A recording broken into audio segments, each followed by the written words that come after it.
What's your money saving or shopping life hack that you'd like to give?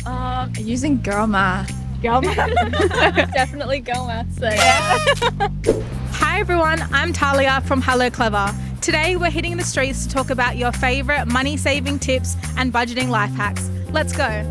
Do you have a budget life hack or money saving tip? I just try to put a certain amount of money away every week. Some banks, when you make a purchase, it will round up your spending and then puts it directly into a save. As soon as I get paid, split out my accounts, make sure I understand what needs to go to utilities and whatnot. I just put away all my cash in my account, savings account, as soon as I get paid. Number one tip, always go on Ozbargain. They always have the best deals. I think that's a really powerful way to save money. Just knowing where to find those deals.